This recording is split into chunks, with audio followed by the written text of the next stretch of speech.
Hi, good afternoon. This is John Michael Gudule again. I'm going to be doing the study on the book of Enoch and all that he wrote. The first book there found in the caves there by the Dead Sea or scrolls of Enoch. There were 11 caves. Apparently they found his scrolls in the cave number 4. So we're going to be doing this one here, and so I'm going to start off on Jude, chapter 1, verse 14. Jude, chapter 1, verse 14, all the way down to 16.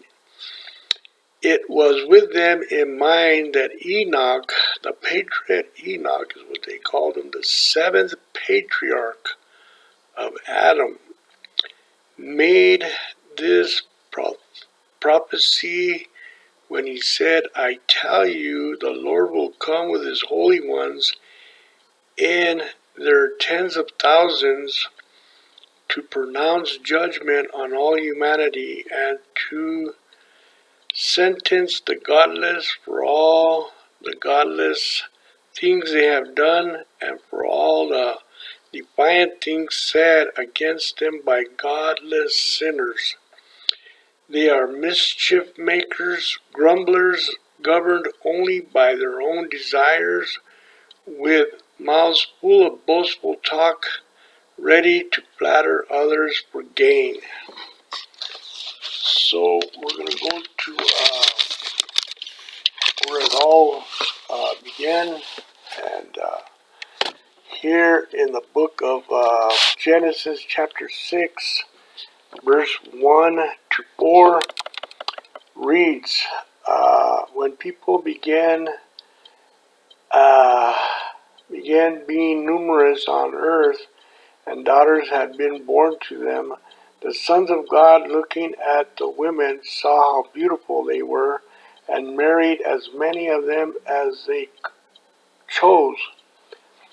Yahweh said, my spirit cannot indefinitely be responsible for human beings who are only flesh. Let the time allowed each be 120 years. The Nephilim were on the earth in those days and even afterwards, when the sons of God resorted to the women and had children by them. These were the heroes of the days gone by, men of renown. So these are Azazel, the leader of the 200 watchers, called the sons of God. They had sex with the women on the earth and produced the Nephilim. You can read that in Genesis chapter 6, verse 1 through 4. Now the consequences for this you can find in Jude chapter 1, verses 5 through 7. The false teachers, the certainty of punishment. I should like to remind you, though you have already learned it once and for all, that the Lord rescued the nation from Egypt, but afterwards he still destroyed the people who refused to believe in him. And the angels who did not keep to their authority they had, but left their appointed sphere, he has kept in darkness in eternal bonds until the judgment of the great day. Sodom and Gomorrah too, and the neighboring towns, who with the same sexual immorality pursued unnatural lust, are put before us as the examples, since they are paying the penalty of eternal fire.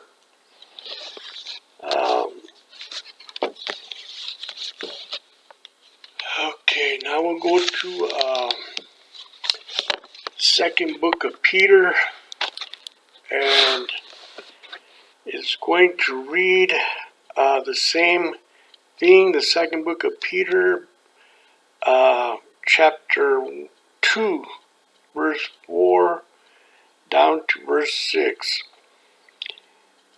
It says, when angels sinned, God did not spare them. He sent them down into the underworld and consigned them to the dark abyss to be held there until the judgment. He did not spare the world in ancient times. He saved only Noah, the preacher of uprightness, along with 7 others, 8 in total, when he sent the flood over the world of sinners. He condemned the cities of Sodom and Gomorrah by reducing them to ashes as a warning to future sinners. So this is a warning to future sinners. So we're going to go back to Azazel. Azazel was a leader of the 200 Watchers, I believe.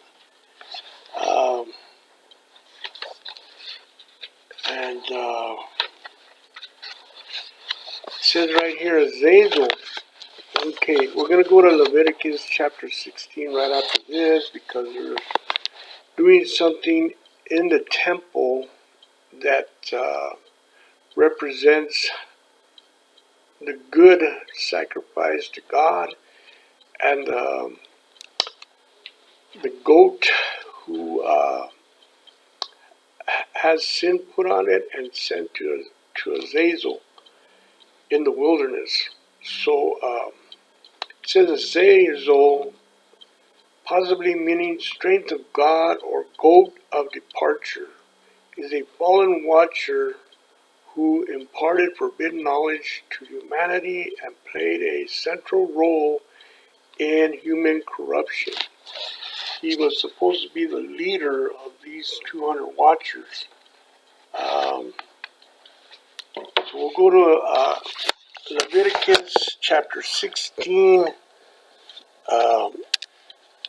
verse 8 down to 10.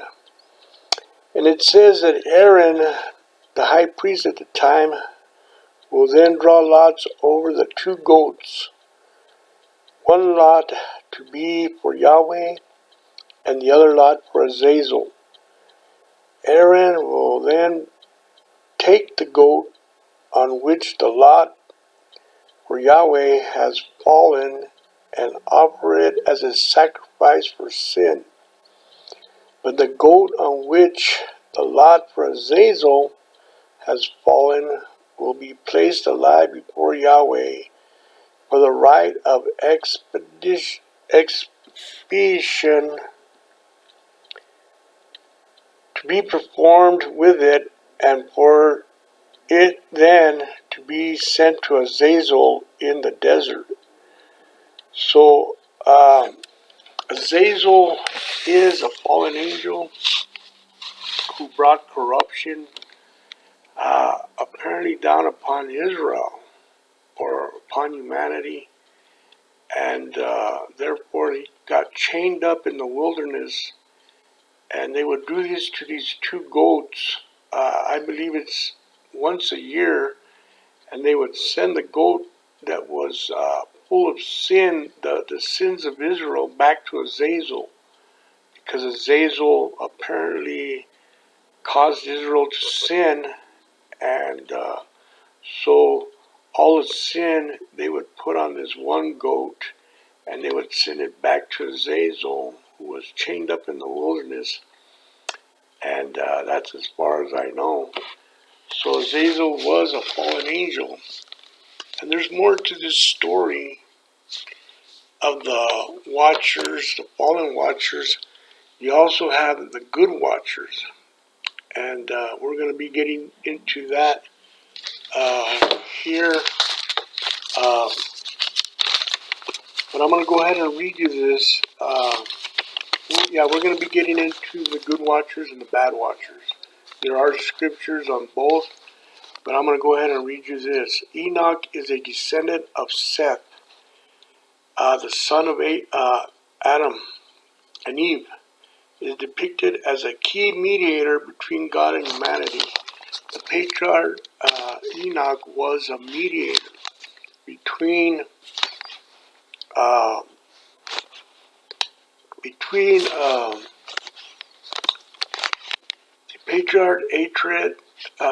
patriarch Enoch and God. He would get messages from these fallen angels who were chained up in the abyss, and he would plead to God for mercy for these angels, but it tells you that God did not spare these angels who sinned, and they will wait for judgment on Judgment Day.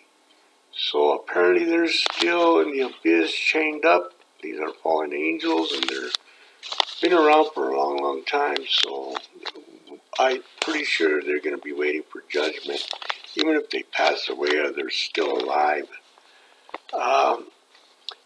But I still got more to read on this subject.